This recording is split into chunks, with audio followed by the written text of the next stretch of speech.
Kisah Kiai dan Santri, bagian 38.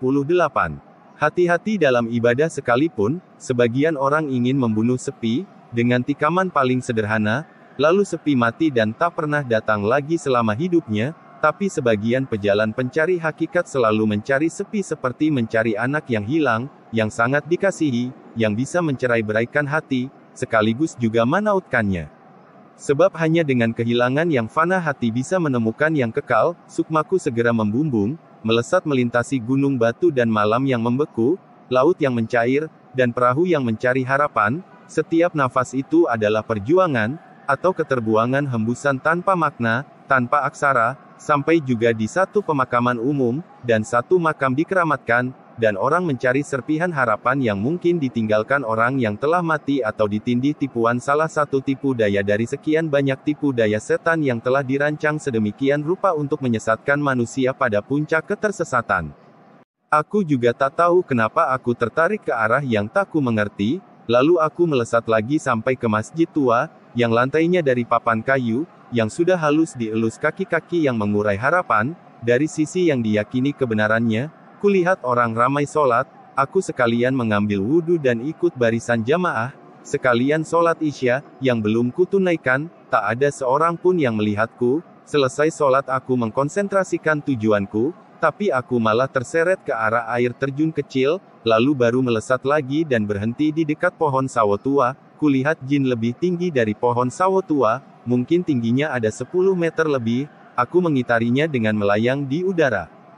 Kulihat tubuhnya biru tua, bukan hijau, tapi biru ke arah ungu, matanya merah menyala, tak ada taring, tapi lengannya sebesar pohon kelapa. Aku yakin perwujudannya seperti itu karena sifat yang dimilikinya. Bibirnya basah oleh darah, entah darah siapa. Tiba-tiba tangannya mengibas menyerangku, aku menghindar, dan berkali-kali aku diserang. Aku berkelit seperti burung Sri Gunting, meliuk di antara ketiaknya yang bau bangkai, dan membuatku merasa mual mau muntah. Aku mencoba mengitarinya dengan ikatan gaib tak terlihat yang ku bangun dengan lafaz ba, seperti jaring laba-laba. Berulang kali ku kitari tubuhnya, dan setelah dengan susah payah ku ringkus, aku menyeretnya, ku seret sepanjang perjalanan. Dia menyumpah-nyumpah dengan bahasa Sunda yang tak ku mengerti, ku seret terus sampai di pinggir air terjun. Dan ku ikat kuat-kuat di akar-akar pohon yang menjuntai. Lalu kupukul telak dengan petir yang kubayangkan tercipta dari takbir, dia pun pingsan. Lalu aku pun melesat pergi lagi.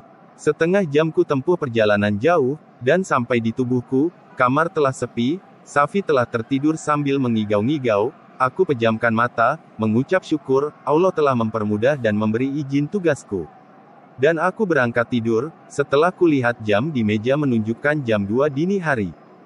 Jika segala masalah selesai semudah pembuat roti mencampur tepung membuat adonan roti, dan semangat karena hasil akhir yang diharap kenikmatan merasakan setiap gigitan, walau nafsu itu sesepele makanan melintasi lidah dan semua telah tak bisa dibedakan jika telah dikeluarkan, nilai nafsu sebenarnya tak sebernilai ketika dibanding perjuangan memuaskan kepuasannya, perjuangan yang meneteskan setiap keringat dari pori-pori, dan dinikmati lebih cepat dari kedipan mata. Dan selalu rasa bosan itu meraja, sekalipun seorang lelaki jatuh bangun memperjuangkan gadis yang siang malam dimimpikan, tak akan lama juga akan bosan jika telah diraihnya, dan jika hal itu tidak juga disadari, maka manusia hanya mengulang-ulang kisah yang sama di waktu dan kondisi yang berbeda. Tony masuk kamarku dengan wajah yang tak bersemangat seperti biasanya, bahkan ku candai dia tak tertawa. "Kenapa, kok murung amat?" tanyaku datar, sambil memainkan game Bubble. Arif, Ibnu, Heri, Fatur, menyusul masuk, semua pada tertawa ngakak. "Ada apa kok pada ketawa?" tanyaku heran. "Ini Mas si Tony sudah dapat foto dari perempuan yang diajak telpon-telponan," jelas Arif. "Bener Ton, coba sini aku lihat," kataku. "Udah ku hapus," jawab Tony. "Hahaha, jelek banget Mas," sela Ibnu. "Lebih jelekan dari Kunti, ampun deh. Tua, monyong, hitam, aku malah jadi merinding melihatnya, hahaha," canda Arif. "Ah yang benar, apa separah itu? Coba mana Ton?" Tony mengulurkan HP lipatnya, lalu ku buka. "Di mana kamu nyimpennya?" tanyaku. "Ya masih di inbox SMS," jawab Tony. Ku buka inbox dan memang perempuannya jelek banget, sudah hitam, gemuk, mulutnya kayak omas, rambutnya dilepas memang kelihatan serem. Ya kan ada baiknya Ton, kamu tahu sebelum terlambat, setidaknya kamu kan tidak yang-yangan setiap malam, sudah habis pulsa banyak, itaunya perempuannya kayak gitu, emakmu saja gak bakal ridho kamu kawin sama orang kayak gitu, jelasku. Diikat di bawah ranjang untuk nakutin tikus mas, canda Ibnu. Ah itu pasti bukan foto asli, bantah Tony, semua terdiam, memang bisa jadi bukan foto asli. Ya untuk membuktikan kan mudah, misal itu foto orang lain, kataku. Caranya bagaimana? Tanya Tony. Ya bilang ke perempuan itu, kalau itu bukan foto asli, lalu minta foto baru, foto yang setengah telanjang, atau telanjang sekalian, jika itu yang difoto orang lain, apa mungkin mau diminta foto telanjang? Terus kalau dia tak mau? Tanya Tony. Ah gampang itu aku yang atur, dia pasti mau, ya maksudku, biar jelas sekalian, daripada uang kamu habis untuk hal yang tak karuan juntrungnya, telpon-telponan sama cewek mulu, aku dengar saja telinga rasanya gatal. Lalu caranya bagaimana? Tanya Tony. Sekarang kamu telpon saja, minta foto yang baru, untuk membuktikan foto itu asli, maka kamu minta foto yang setengah telanjang, atau yang telanjang, jelasku. Kalau dia tak mau, tanya Tony, ya langsung saja tutup HP-nya, nanti kalau dia nelpon lagi biar aku yang jawab, jelasku. Udah kujamin dia mau ngasih foto yang telanjang. Memang aku kalau lagi ngacau, lebih ngacau dari siapa saja, Tony menelpon, dan pasti jawabannya perempuannya marah-marah, dan tak mau memberi foto telanjang. Tony menjawab akan memutuskan hubungan. HP ditutup sama Tony, aku kasihan sama Tony, dia sudah 4 tahun di Saudi, dia kerja di Saudi karena ibunya bekerja jadi pembantu di rumah manajer pabrik semen, makanya dia walau umurnya di bawah 20 tapi bisa bekerja di pabrik semen, tapi gara-gara teleponan sama TKW, gaji bulanannya ludes, bukan masalah membeli pulsa, tapi TKW yang selalu ngajak teleponan selalu minta dikirimi pulsa, kalau ndak ngirim akan diputuskan, ya anak muda seumuran Tony ya jelas susah melepaskan kesenangan walau cuma mendengar suara cewek yang mendesah-desah. Sebab kadangkala orang yang kesepian cenderung dibisiki syaitan sampai mempunyai kelainan hayalan. Dari mendengar desahan saja bisa membangkitkan birahi, ya ujung-ujungnya melakukan onani yang merusak badan dan pikiran, sekalipun aku tak bisa menghentikan kebiasaan buruk orang-orang itu, setidaknya aku berusaha. Bahkan dari usaha yang buruk sekalipun, jika tidak tercatat sebagai amal baikku di sisi Allah, tak apa-apa, asal teman-temanku bisa utuh uangnya, bisa mengirimkan kepada orang yang lebih berhak, yaitu istri dan anak atau keluarga mereka. Bukan diberikan kepada orang yang bicara di HP yang tak karuan, lama juga kami menunggu HP Tony bunyi lagi, tak juga bunyi. Safi masuk, sambil nelpon dengan suara perempuan, semua tertawa. Vi, udah kasihan, jangan seperti itu, matikan HP-nya, kataku. Safi segera mematikan HP-nya. Coba panggil Pak Bunawi ke sini, kataku pada Arif. Yang segera beranjak ke kamar Pak Bunawi. Sebentar kemudian Pak Bunawi muncul disertai Arif. Pak Bun suka telpon-telponan sama cewek ya? Tanyaku pada orang tua berumur 55 tahun itu. Ah gak juga, jawab Pak Bun. He Pak Bun, cewek yang Pak Bun telpon, dan Pak Bun kirimi pulsa itu bukan cewek beneran, kataku. Tidak kok itu cewek, kami malah mau ketemuan kalau aku cuti nanti, kami mau ketemuan di Indonesia, jawab Pak Bun. Wah bisa pedang ketemu pedang, gini Pak Bun, yang Pak Bun telpon itu sebenarnya Safi, jelasku. Loh kok bisa nomor cewek itu ada di Safi? Tanya Pak Bun tak mengerti.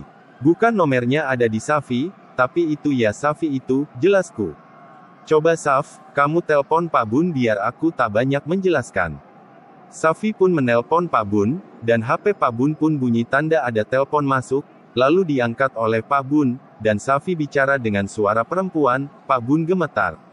Bagaimana Pak Bun? Sudah percaya dengan ucapanku? Sudahlah kembali ke tujuan awal, ke Saudi itu untuk mencari uang, bukan untuk menghabiskan uang untuk mengisi kesepian, ya kalau sudah jauh-jauh ke Saudi, tapi malah pulang tidak bawa uang, hanya habis untuk telpon-telponan, mending pulang, kerja kumpul keluarga, biar pendapatan sedikit asal berkah, daripada sudah jauh anak istri, tapi malah hati tak tenang, namanya tak kuat cobaan dan ujian, kataku dengan halus menjelaskan, Pak Bun salah tingkah, ya tak apa-apa daripada terlanjur kemana-mana, aku harus menjelaskan kebenaran, semoga nantinya dijadikan pelajaran, walau aku sendiri tak berharap banyak, sebab kebanyakan manusia selalu kalah oleh nafsunya, hanya orang yang selalu sadar, dan ingat akan selamat, eleng lan waspodo, sebab tipuan nafsu itu memang sulit dilawan, nafsu itu seperti duri dalam daging ikan, jika tanpa duri, nyatanya ikan itu butuh duri, tapi jika memakai duri maka ikan akan sulit jika mau dimakan, seperti tulang di tubuh manusia, jika tanpa tulang, jelas manusia itu akan lemes seperti pelembungan kempes, jadi membutuhkan tulang, tapi karena ada tulang maka manusia jadi patah tulang dan kalau dipukul jadi benjut. Nyatanya manusia itu butuh nafsu, agar punya semangat hidup, mengejar bayangan yang ingin diraih, tapi juga karena nafsu manusia punya sifat pembunuh dan suka menghalalkan segala cara untuk meraih apa yang diharapkannya. Suara HP Tony bunyi, dan dilihat ternyata ceweknya itu yang nelpon, namanya si keren, Cynthia, aku angkat. Halo Mas Tony, suaranya mendayu-dayu kayak ayunan.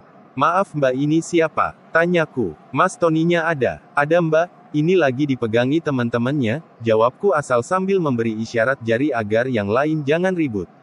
Memangnya kenapa? Tanya dari Cynthia, gak tahu Mbak, tadi ngamuk-ngamuk, pelernya sendiri dipukul-pukul pakai batu bata, sampai setengah hancur, jawabku ngawur.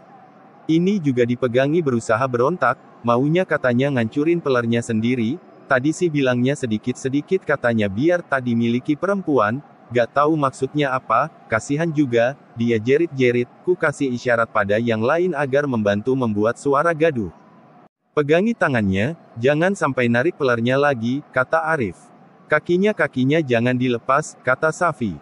Darahnya itu jangan netes di kasur, kata Ibnu. Aduh, lepas, biar aku mati saja, kata Tony. Suasana jadi ramai, ada yang menggebrak meja, ribut amat, macam menangani orang gila yang lepas. Percuma aku hidup, kata Tony. Awas dia mau gigit lidahnya, janggel giginya dengan sepatu, kataku menambahi. Mas, ada apa sebenarnya? Kata Cynthia panik. Ya gak tahu tadi abis teleponan kok jadi kayak orang kerasukan, apa tadi nelpon minta apa ke ceweknya gak dikasih, jadinya setengah edan gini, ambil tambang ikat di pohon, kataku seakan mengalami hal yang sebenarnya.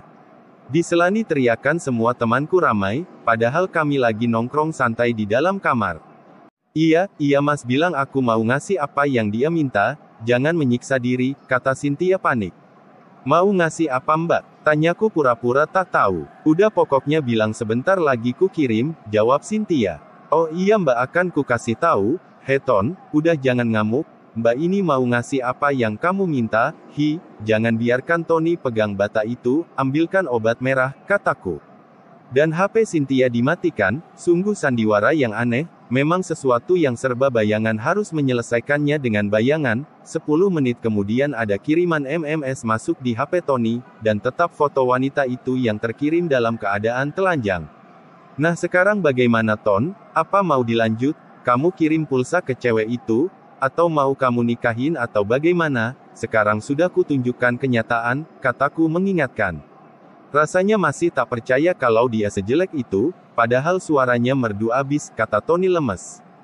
Dunia itu tak sesederhana itu Ton, dalam agama saja seorang lelaki tak harus asal cantik saja mencari pendamping hidup, Nabi mengajarkan, kalau mencari pendamping hidup yang bernasab, nasabnya baik, bukan anak zina yang gak jelas bapaknya, juga kalau bisa yang kaya, kalau bisa yang cantik, dan kalau bisa yang sempurna agamanya, kalau cantik terus ditinggal sebentar sudah dibawa kabur lelaki lain kan juga makan hati. Jadi cari yang jelas jangan yang cuma lewat HP, moroti uangmu, kan uang kamu bisa dibelikan sawah, nanti pulang dari Saudi bisa digarap sawahnya atau digarapkan orang lain, atau dibelikan sapi atau kambing, disuruh merawat orang, nanti kan bisa dijual, daripada kamu kasihkan orang yang tak jelas gitu, apa kamu mau di Saudi sampai tua? Iya Mas, memang aku sudah habis banyak, iya kamu ngirimi dia pulsa tiap hari, dia jual pulsa itu pada temannya di sana, insaf, mending nanti pulang cuti, nikah sekalian, kataku.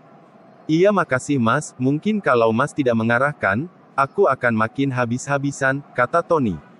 Pabrik semen punya 3 cabang tempat, yang 2 di daerah Bisa, dan Tahamah. Dan ketiga pabrik itu penulis kaligrafinya cuma aku, jadi satu saat bisa saja aku dikirim ke Bisa atau ke Tahamah.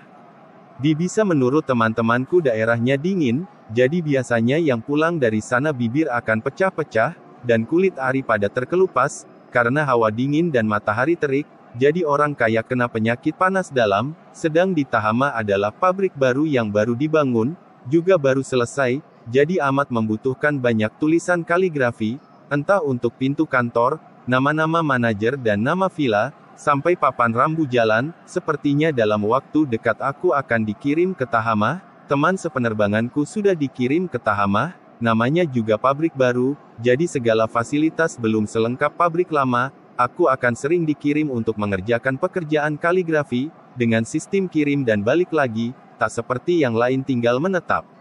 Memang resiko pekerjaan, kerjaan ringan tapi wirawiri, Musin datang ke kamar, sambil menenteng tas kresek. Ini Mas ada titipan dari Mabrur, dia tadi siang main ke tempatku, dan mengucapkan terima kasih karena masalahnya sudah beres, kata Musin. Oh ya syukur kalau begitu. Saya juga mau mulai puasa Mas. Ya bagus, puasa itu untuk tempat lahan ilmu, puasa itu untuk membersihkan tanah hati, jika mau ditanami ilmu, maka puasa, seperti tanah mau ditanami padi maka dibersihkan dari rumput dan batu, juga dicangkul, agar didapat kesuburan yang didapat, biji-biji fadilah dari Allah akan tumbuh dengan subur, lalu disiram, dipupuk dan diistiqomahi dengan zikir. Kapan mulai puasa? Tanyaku kemudian. Baiknya kapan Mas? Tanya Musin. Kapan saja tak masalah, ingat ikhlaskan dalam menjalankan, jangan punya pamrih apa-apa, jangan punya keinginan pengen bisa sesuatu, laksanakan zikir karena memenuhi perintah Allah wadkurullaha kasiro, ingatlah Allah sebanyak-banyaknya, banyak menurut Allah tak terbilang menurut manusia, di akhirat saja sehari sama dengan 500 tahun di dunia, dan jangan mengeluh waktu zikir, jangan membuat kalkulasi, zikir segini selesai segini jam, sebab dalam zikir itu tak bisa dikalkulasi, hitungan penetapan itu hanya agar seseorang itu istiqomah, walau di dalamnya menyimpan banyak rahasia, tapi jangan mengkalkulasi zikir dengan hitungan jam dan ketetapan waktu, sebab Allah sendiri membuat penekanan, wa yarzuqu min haitsu la yahtasib, Allah memberi rizki dalam artian umum, sebab rizki itu bukan cuma harta, tapi juga waktu, kesempatan dan berbagai macam, itu dengan arah yang tak dapat diprediksi, dihitung, dihisap, makanya ada istilah toyul wakti, atau melipat waktu, seperti Nabi SAW, Miraj ke langit 7 sampai Sidratul Muntaha, hanya memerlukan waktu 1 malam, kalau diperhitungan dengan ilmu paling canggih di zaman ini, mungkin langit 1 saja butuh waktu jutaan tahun perjalanan kecepatan cahaya baru sampai, cahaya matahari yang sampai ke bumi bukan cahaya yang di hari ini. Tapi cahaya yang ribuan tahun silam, makanya kalau sudah unsur Allah, maka tidak bisa dihitung dengan perhitungan manusia, sebab Allah itu menjadikan yang mustahil di pemikiran manusia menjadi sesuatu yang nyata.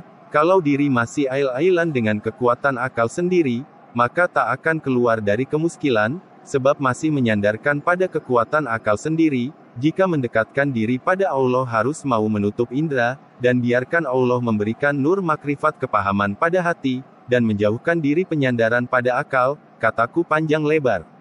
Iya, insya Allah Mas, mohon bimbingannya, kata Musin.